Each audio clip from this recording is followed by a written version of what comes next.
आज आपण बनवणार आहोत काटे भेंडीची आमटी। काय बघा, काटे भेंडीत मग दाखव। बघा, ही भेंडी सोलून घ्यायची आणि मग आतल्या ज्या बिया असतात नाही का त्याची आमटी करायची। कणस असतात, कणस त्याची करायची आमटी।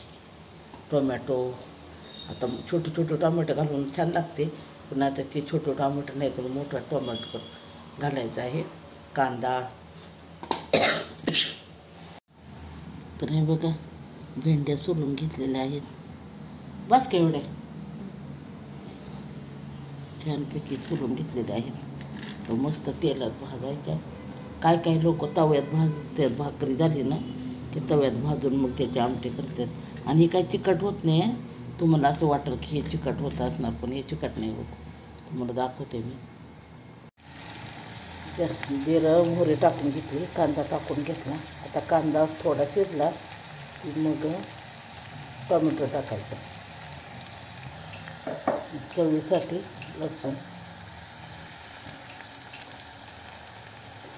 10-15 पाकळ्या आहेत लसणाच्या।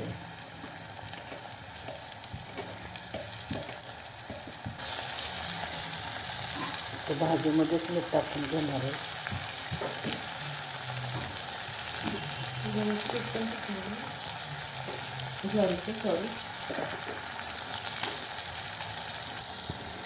हळद टाकली बघा थोडीशी।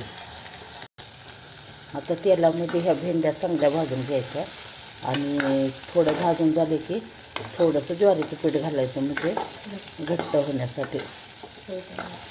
चव पण येते पिठामुळं। बघा टोमॅटो पण चांगला शिजलेला आहे।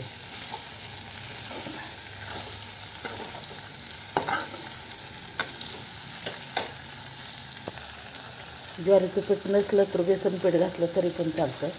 दोन्हीपैकी कुठलं पण एक पीठ घातलं तरी चालतं। चटणी आपल्या आवडीनुसार टाकायची। चटणी जेवढं तिखट लागते तेवढं।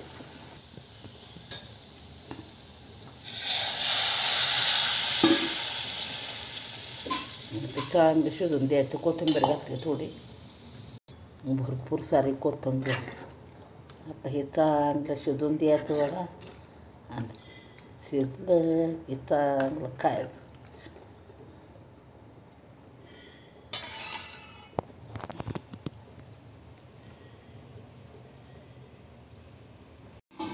या जेवायला हे बघा, इथं आता लसणाची चटणी केलेली आहे मुलगीने छानपैकी।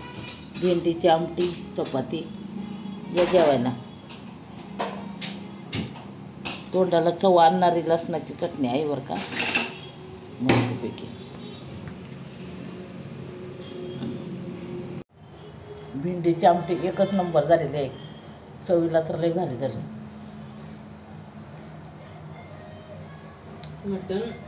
या जेवायला सगळेजण। भेंडी कशी खायची दाखवते तुम्हाला। मटणापेक्षा छान सांग ना। मटणापेक्षा भारी झाली म्हणते। अशी वडून खायची भेंडी।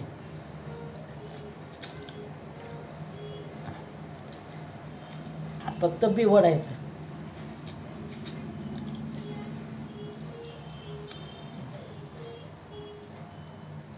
छान लागते। तुम्ही पण या प्रकारे भेंडी करून बघा।